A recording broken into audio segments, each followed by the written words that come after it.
তার বাড়িতেই শুনানির প্রক্রিয়া হলো প্রাক্তন মন্ত্রী ও প্রবীণ সিপিএম নেতা কান্তি গঙ্গোপাধ্যায়ের। কান্তি গঙ্গোপাধ্যায়ের রায়দিঘির মথুরাপুর 2 ব্লকের কুমড়োপাড়ার বাড়িতে কমিশনের আধিকারিকরা পৌঁছে যায়। বিডিও অফিসে গিয়ে শুনানিতে অংশ নিতে চেয়েছিলেন কান্তি গঙ্গোপাধ্যায়, কিন্তু শারীরিক অসুস্থতার কথা মাথায় রেখে বাড়িতেই শুনানির প্রক্রিয়া সারল নির্বাচন কমিশন। ম্যাপিং এর সমস্যা হওয়াতেই শুনানির নোটিশ গিয়েছিল। দাবি 221 নম্বর বুথের বিএলওর চূড়ান্ত তালিকায় নাম না থাকলে আইনি পথে যাওয়ার হুঁশিয়ারি দিয়েছেন কান্তি গঙ্গোপাধ্যায়। আমাদের প্রাক্তন মন্ত্রী কান্তিবাবু ওনার ম্যাপিং করতে পারছিলাম না, তা নোটিশ দেওয়া হয়েছিল। তা সেই কারণে ওনার সমস্ত ডকুমেন্টস যা দিল সব ঠিকই আছে। এটা হচ্ছে টেকনিক্যাল প্রবলেমের জন্য আমি ম্যাপিং করতে পারছিলাম না। এখানে কি অন্যের মতো আরো অনেকেরই সমস্যা হয়েছে এরকম? হ্যাঁ, আরও অনেকেরই সমস্যা আছে। সামান্য কোনো ভুল ত্রুটি ওদের নজরে পড়েছে, হয়তো ম্যাচ করছে না, সেটাকে ভেরিফাই করে নেব। কিন্তু বিজেপি যে যেতে চেয়েছিলাম, ভিডিও বললো আপনি বাড়িতেই থাকুন, আসতে হবে না আপনাকে। এই মুহূর্তে কাগজপত্র দেখে চলে গেল, বললো ঠিক আছে। ওকে তো তাই বলবো, কিন্তু তারপরেও যদি কোনো অসুবিধা হয় কি করবেন? সহযোগিতা করবো। ফাইনাল ভোটার লিস্ট আসা পর্যন্ত দেখবেন? নাহলে তো কোর্ট আছে। তো আপনার মতো এখানে আরো অনেকেরই মানে সমস্যা হচ্ছে, যেটা বললো বিএলও শোনা। তো কি মনে হচ্ছে এসআইআর প্রক্রিয়ার কোথাও কোনো কি অসুবিধা রয়েছে? সে আমি বলতে পারবো না, তবে এই বুথে 103 জন এরকম নোটিশ পেয়েছে, সংখ্যায় বেশি। অন্যদিকে বনগাঁ দক্ষিণের বিজেপি বিধায়ক স্বপন মজুমদারের এসআইআর শুনানি। 2002 সালের ভোটার তালিকায় নাম নেই স্বপন মজুমদারের। 2002 সালের তালিকায় নাম না থাকায় তাকে শুনানিতে তলব করা হয়। বনগাঁ ব্লকের পাল্লা গ্রাম পঞ্চায়েতের বনগাঁ মাদ্রাসায় শুনানিতে হাজির হন স্বপন মজুমদার। শুনানি কেন্দ্রে গিয়ে নিজে হাতে তিনি নথিপত্র জমা দেন। 2002 এর আগে মুম্বাইতে ছিলাম, সেই কারণেই তালিকায় নাম ছিল না। 2002 সালের আগে বাবার মৃত্যুর কারণে ম্যাপিং হয়নি, এমনটাই দাবি করেন বিজেপি বিধায়ক।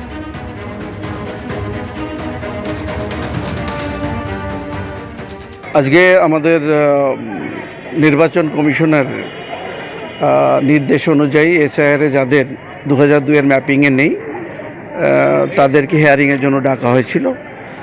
যেহেতু আমার বাবা মারা গিয়েছে 2002 সালের আগে, তার ডেথ সার্টিফিকেট আছে, আমার 99-এর পাসপোর্ট আছে, বার্থ সার্টিফিকেট আছে, এসসি কার্ড আছে, আমার দিদিমার 93-র ভোটার লিস্টের, যেহেতু 2002 সালে উনি মারা গিয়েছিলেন, এই জন্য ম্যাপিংয়ে আনতে পারিনি। তো সেটা চেয়েছে, সেটা আমরা দিয়ে দিচ্ছি। এর বাইরে নির্বাচন কমিশনারও দাবি করেনি, আর যারা দাবি করছে তারা।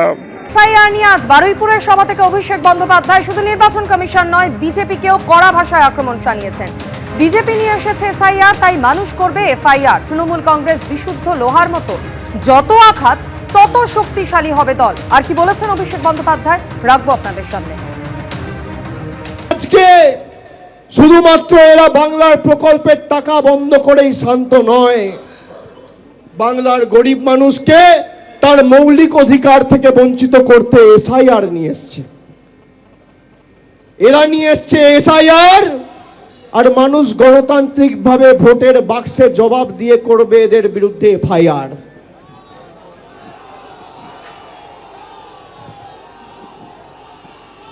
বিশুদ্ধ লোহা দেখেছেন, সেই লোহাতে যত আপনি মারবেন, যত আঘাত করবেন, লোহার উপর যত প্রহার করবেন, যত পোড়াবেন, যত তাতাবেন, সেই লোহা তত শক্তিশালী হয়। তৃণমূল কংগ্রেস দলটা বিশুদ্ধ লোহার মতো, যত আপনি অত্যাচার করবেন আর যত আপনি আঘাত করবেন, তৃণমূল কংগ্রেসের কর্মীদের মনোবল তত চাঙ্গা হবে আর দল তত শক্তিশালী হবে। আমি তো প্রায় 2 মাস আগে বলেছি যে এসআইআর করার পরেও আপনার যত শক্তি আছে আপনি প্রয়োগ করুন, তৃণমূল কংগ্রেসের আসন সংখ্যা বাড়বে। বলেছি কিনা? বিজেপির নেতাদের ক্ষমতা থাকলে চ্যালেঞ্জ অ্যাকসেপ্ট করুক। নাগরাকাটায় খগেন মুর্মুর উপর হামলার ঘটনা এবার মালদার চাঁচলের সভা থেকে আক্রমণ করেছেন শুভেন্দু অধিকারী। তিনি বলছেন, নাগরাকাটায় খগেন মুর্মু ত্রাণ দিতে গিয়ে রক্তাক্ত হয়েছেন, বদলা যদি চান তাহলে বদল আনতে হবে। শুনুন। আমাদের রাজ্যের জনপ্রিয় আদিবাসী মুখ খগেন মুর্মু মহোদয় রক্ত দেখেছিলেন নাগরাকাটাতে, দেখেছেন? কি করতে গেছিলেন খগেনদা? রিলিফ দিতে, ভোট চাইতে না। রক্ত দেখেছেন কি? হ্যাঁ কি না বলুন না। বদলা চান তো?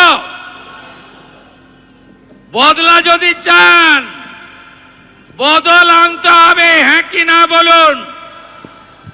খগেন মুর্মুর রক্ত, খগেন মুর্মুর রক্ত। এবিপি আনন্দ, এগিয়ে থাকে, এগিয়ে রাখে।